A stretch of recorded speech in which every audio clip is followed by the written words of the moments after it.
રાજ્યમાં પ્રાકૃતિક ખેતીને વેગ આપવા માટે રાજ્યપાલ શ્રી આચાર્ય દેવવ્રતના માર્ગદર્શનમાં ખેડૂતોને પ્રાકૃતિક ખેતી સાથે જોડવા વિશેષ અભિયાન ચલાવી રહ્યું છે, જે અંતર્ગત દાહોદ જિલ્લામાં પણ વધુમાં વધુ ખેડૂતો પ્રાકૃતિક ખેતી સાથે જોડાય તે દિશામાં જિલ્લા વહીવટતંત્ર કાર્ય કરી રહ્યું છે. અહીં આપણે વાત કરીએ દાહોદ જિલ્લાના ગરબાડા તાલુકામાં આવેલા ચાંદાવાડ ગામની. દાહોદ પોસ્ટ ઓફિસ ખાતે સેવા બજાવી વર્ષ 2014માં નિવૃત્ત થયેલા હાલ 70 વર્ષીય માનસિંહ ડામોર કે જેમણે છેલ્લા 5 વર્ષથી પ્રાકૃતિક ખેતી અપનાવી અને ખૂબ જ ટૂંકા ગાળામાં પ્રાકૃતિક ખેતી પદ્ધતિ વડે વાવેતર અને ઉત્પાદન કરી મબલખ કમાણી મેળવી છે. પ્રથમ તો તેઓએ ફૂલોની ખેતી શરૂ કરી હતી. તેઓ જણાવે છે કે પ્રાકૃતિક ખેતી વિશે ઓનલાઈન જાણકારી મળી હતી, જેથી મને પણ થયું કે રાસાયણિક કરતાં જો આ ખેતી કરીએ તો તમામ પ્રકારે ફાયદો જ છે.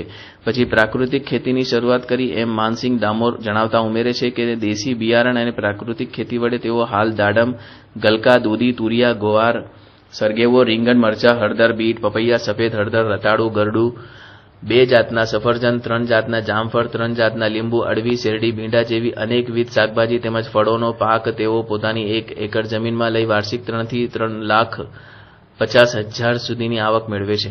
તેઓ પોતાના ખેતરમાં જીવામૃત, બીજામૃત, અછોદન, વાપસા અને મિશ્ર ખેતી એમ પ્રાકૃતિક ખેતીના 5 પ્રકારનો ઉપયોગ કરે છે.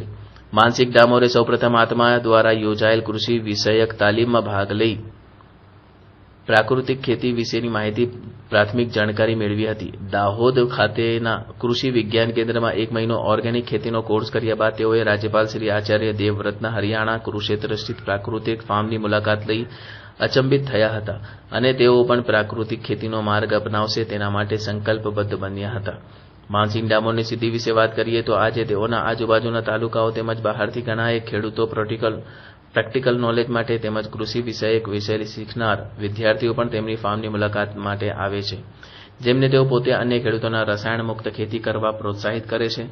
તેમણે આવનાર મુલાકાતીઓ માટે ફાર્મ પ્રત્યેના પોતાના પ્રતિભાવ જણાવવા માટે મુલાકાતીઓનું રજિસ્ટર પણ બનાવ્યું છે, જેમાં આવનાર દરેક મુલાકાતીઓ પ્રાકૃતિક ખેતી અંગેના પોતાના વિચારો લખે છે.